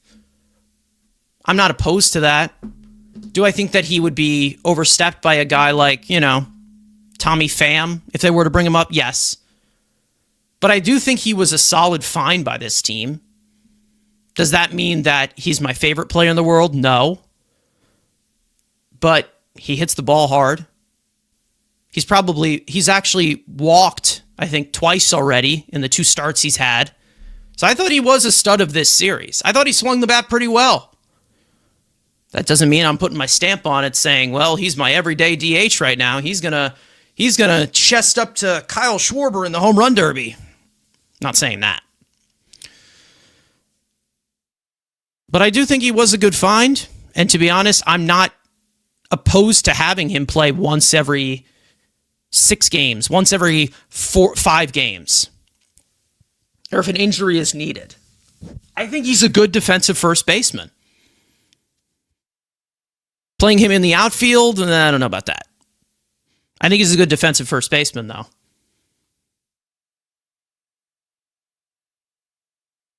So if you want to bring him in for defense, because, or if Polanco needs a day off because he's DHing now, because of the Achilles situation, I'm not completely opposed to it. But I also am not opposed to other options coming in. Like I said, Tommy Pham. Or like I said, if he ever gets healthy, Mike Tauchman or MJ Melendez. I'm not opposed to any of that. But I do think that they have good options and good depth, of guys who maybe once in a while can play. I think Jerry Young is one of those guys. We can also point out Kodai Senga as well. Some people were saying that in the chat. Kodai Senga looks pretty sharp. I think that 3rd inning that he had was a little bit bumpy. He was leaving secondary pitches over the plate a little too much, I think. But overall, the crispness of his fastball, which seems to be touching 99 consistently now, and it looks like he's in the high 90s in the later innings as well. I was surprised to see him go 6 innings in his season debut, personally, because I thought they were going to cut it off at 5 for him, because they were just going to ease him in. But I was very, very impressed. And to be honest, this is someone, again, we were talking about all offseason, they got to move on. I'm willing to move on from this. But if we can see him tap into what we know he is capable of, maybe you can pull back the reins on that. I still think that there's question marks there. I think we all can say that there's question marks. But it's all really just about him staying healthy, because we all know what he's capable of. We really do. We all know what he is capable. Duds in this series. Lindor was a dud in Game 3. But the main guy who was a dud, I'd say, overall offensively, Marcus Semien,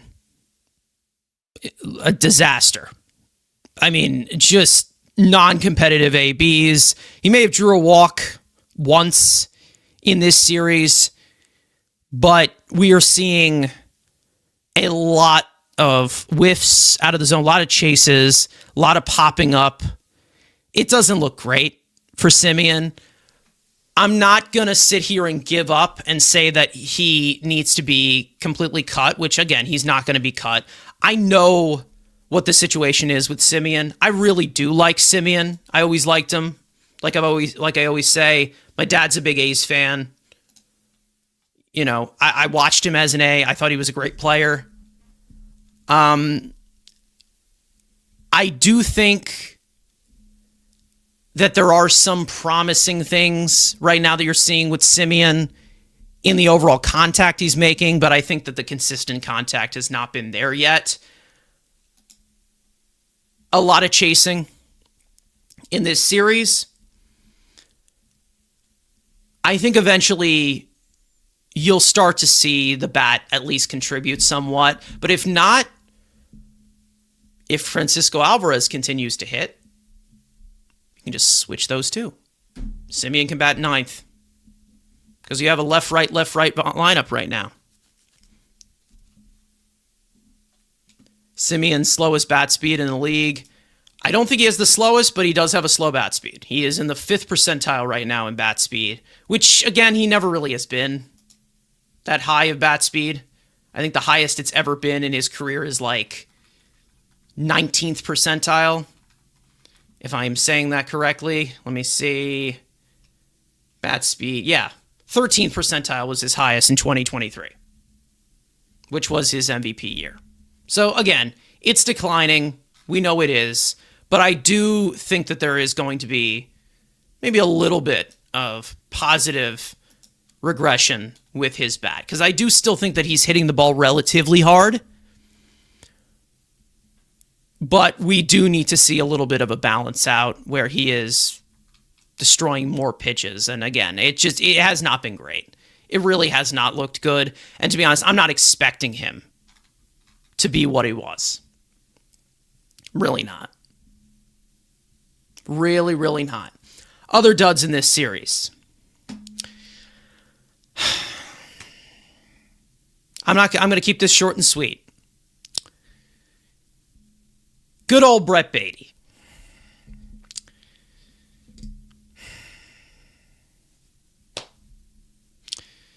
It's basically what I've been saying all along. I'm not going to go completely specific into it. We already saw my reaction to him. I don't know if you guys were here for that. If you saw my reaction, you saw my reaction to him grounding into that force out in the 11th inning or 10th inning or whatever it was. I don't know what to say anymore. I really don't. I don't know what to say. It's Brett Beatty. That's literally it. That's basically just what he's been showing. That's it. He was drafted 7 years ago. Still can't lift a non-fastball. Still will pound so many balls into the dirt.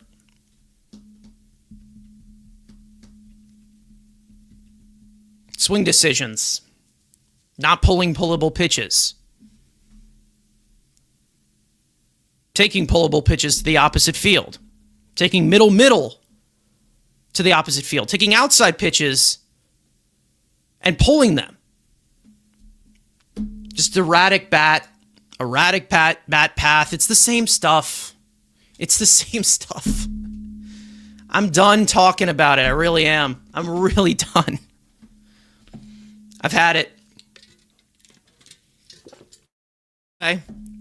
As for some other stuff, let's get into the rapid fire stories. We only got 4 here, actually, so let's get into them real quick. Christian Scott, we got a report and an update on him that he is remaining in Florida to avoid exposing him to early season cold weather climate that is in the Northeast, which usually happens with rehabbing pitchers in the minor league. So that's not really that's not really surprising. He is expected to make his 2026 debut for AAA Syracuse soon. And of course, we all know he's returning from Tommy John surgery, which he underwent in August of 2023. Jordan Geiber has been promoted to AAA Syracuse. He posted a 1.17 earned run average for AA Binghamton last season. He signed with the Mets as an undrafted free agent, quite the find, actually, in 2022 by the Mets. The Mets also signed Kevin Gowdy to a minor league contract. He was a former second-round pick by the Phillies in the 2016 MLB draft. He is 28 years old, and he spent 2025 in the Blue Jays organization. Will likely start in AAA. And then the big news here, JD Martinez has been hired as a special advisor to baseball operations, as he will have a similar role to Carlos Beltran of kind of spending time with the players, kind of a communications role. And as we all know, JD Martinez was on the 2024 team, the oh my god Mets, the Grimace Mets, whatever you want to call them. He was with the Mets organization. We all know he had 14 seasons in the major leagues, split across with Boston, Detroit, Houston, with the Mets, like I said, the Dodgers, and with Arizona. So welcome back, JD Martinez, to the organization. Again, we'll see what his role ends up being. I'm excited to see what he does have in store. It's great to see baseball minds like that come back to the organization. We all know how beloved Carlos Beltran is. We know that Carlos Beltran is gonna, have his number retired. What date? We have absolutely no idea. But JD Martinez, we all know how big of an influence he had in that clubhouse, and we'll see if there's a role for him that helps us out. Who knows? I have absolutely no idea. But I do think that it is a good hire, because I do think he has some good insight as a player, not just because of how good of a player he was, because we all know that, the old saying of those who can't teach. But I do think that he is someone who is a good baseball mind, and also could be someone that can share their expertise.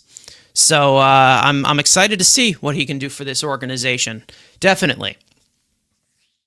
Either way, let's preview this upcoming series, which is about to start in about 2 hours.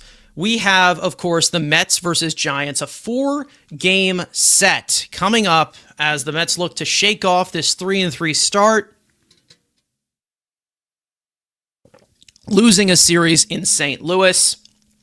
As for these pitching matchups, David Peterson will get the ball tonight for Game 1. He will face the former AL Cy Young Award winner, Robbie Ray. Can you believe he won a Cy Young? It's been a while since that happened. First pitch, like I said, tonight, 9:45 p.m. Eastern Time on SNY. Mets top pitching prospect, Nolan McLean, will make his 10th start of his major league career. In Game 2, he'll face the 31-year-old veteran right-hander Tyler Mahle. First pitch is tomorrow night at 10:15 p.m. Eastern Time on Pix 11. Game 3, Clay Holmes will start the third game. He will face 27-year-old right-handed pitcher Landon Roop. First pitch, if I said that correctly, first pitch is Saturday night at 9:05 p.m. Eastern Time on SNY.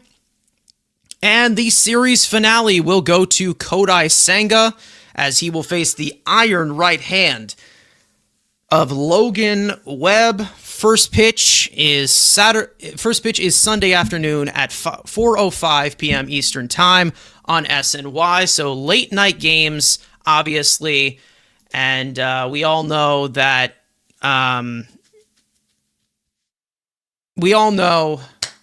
again, the West Coast trips are not the best. We all know that some people don't like staying up. Sometimes we have heartbreaking losses that stick with a lot of people. And then you have to kind of wait like 24 hours afterwards because they're playing at night to dread it again. So you have to kind of flush it. So it's not the best feeling, obviously. However, to make the feeling a little bit better, like we said, as we've been doing so far throughout these first 6 games, and we will be doing for the rest of the season, a reminder to tune in tonight, tomorrow, Saturday night, and Sunday afternoon for watch-along and post-game coverage of the Mets versus Giants series, hosted by the newest members of Mets Weekly, Evan and Matt. 10 minutes before first pitch, 9:35 p.m. tonight, 10:05 Eastern Time tomorrow, 8:55 p.m. on Saturday, and 3:55 p.m. Eastern Time on Sunday. Barring any delay needed, This is for live play-by-play commentary, banter, out-of-pocket jokes, also entry songs. Like we said, we already added, and also maybe some special guests along the way. It all starts tonight at 9:35 p.m. Eastern Time, 10 minutes before first pitch. We hope to see you guys there. So as for going into this series, obviously we are looking for the Mets to bounce back from this very embarrassing series that we saw in St. Louis to a team that is not good. It's not a good team. It really just is not. As for the Giants, we know that they have some offensive weapons, obviously. We know that they have a veteran team. It always seems like they do have a veteran team. Willy Adames, obviously, long-term shortstop for them. Rafael Devers, Heliot Ramos, a former All-Star, has not really reached those heights recently. We know Luis Arraez signed with them in the offseason. We'll see how the Mets pitch to him. Matt Chapman, of course, elite defensive third baseman. Jung-Hoo Lee. Again, this is this is a good lineup. This is not an awful lineup, even though their offense has struggled so far this year. They could get going at any point. Harrison Bader, former Met, of course. And then, of course, you're going to be facing a rotation that, again, has guys with experience in it. We know that their bullpen does not have Camilo Doval anymore. Ryan Walker, as of right now, is their closer. Nasty sinker baller. And then it seems like they've got some more of, either project guys or guys that are up and coming, some young pieces. They also have Blade Tidwell as of right now in their bullpen, so that's former Met right there. They also have a decent amount of guys injured. Jose Budo, Jason Foley, another one who they signed in the offseason. Randy Rodriguez, who had a phenomenal season last year, is down with Tommy John surgery. So, again, we will see how they do end up pitching to this lineup because it is very similar to what the Mets have in their lineup, where it's a lot of, right, left. So we will see how those matchups are mended, and we'll see how Mendy figures these things out, because, again, a microscope will get closer and closer and closer. We'll see. We will see, because, again, this series likely will get managed a little bit different. I do think that it will be, because, again, like I said, left, right, a lot of left, right in this Giants lineup.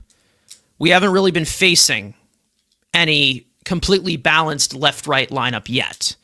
And we have also been seeing them go to, Richard Lovelady or Brooks Raley when there's a lefty here, and then you also have the 3-batter minimum rule. So it's going to be a little bit different. Maybe you see more usage in relievers you haven't seen as much usage in yet.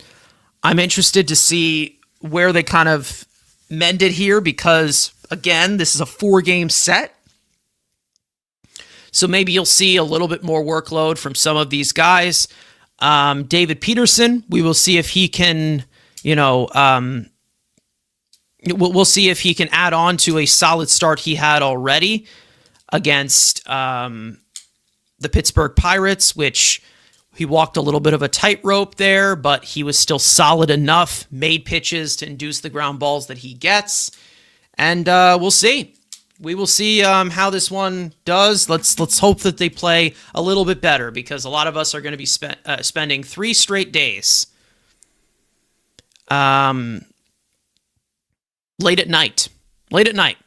And hopefully you guys are here for the ride. Like I said, one more promo. Like I said, reminder, tune in tonight, tomorrow night, Saturday night, and Sunday afternoon for watch-along and post-game coverage of the Mets versus Giants series, hosted by the newest members of Mets Weekly, Evan and Matt, 10 minutes before first pitch, 9:35 p.m. Eastern Time, 10:05 p.m. Eastern Time tomorrow, 8:55 p.m. Eastern Time on Saturday, and 3:55 p.m. Eastern Time on Sunday, barring any delay needed for live play-by-play commentary, banter, out-of-pocket jokes, and maybe some special guests along the way. It all starts tonight at 9:35 p.m. Eastern Time, 10 minutes before first pitch.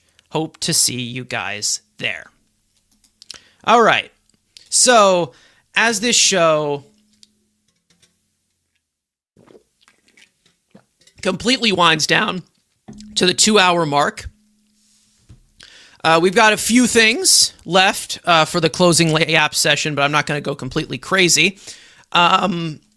Mutton Ian Love saying, "Are you angry today, Carson? Is everything okay?" Definitely angry with how they played yesterday, but you know what? I'll be okay. We dust ourselves off and we go to the next game because we've got plenty of stuff to get into.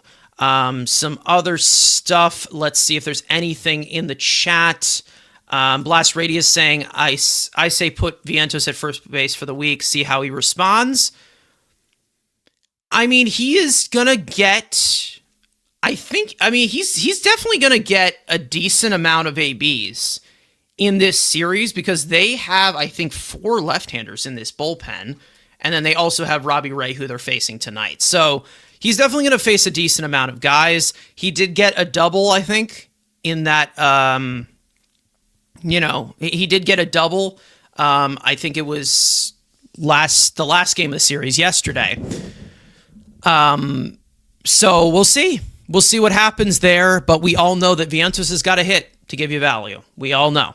But if his bat is hot, and he can help us, hopefully. Some other stuff, let me just say, I want to add here. We had a hot mic from our former Met, Jeff McNeil. That happened. It looked like he fouled off a pitch. It landed in the catcher's glove, and the hot mic caught him. So I guess I'll just play the video here. Classic Jeff McNeil. What can you say? Here it is. Yeah, you caught it. And in that time, Baldwin able to hang on, and down goes Jeff McNeil. 2 away in the ninth.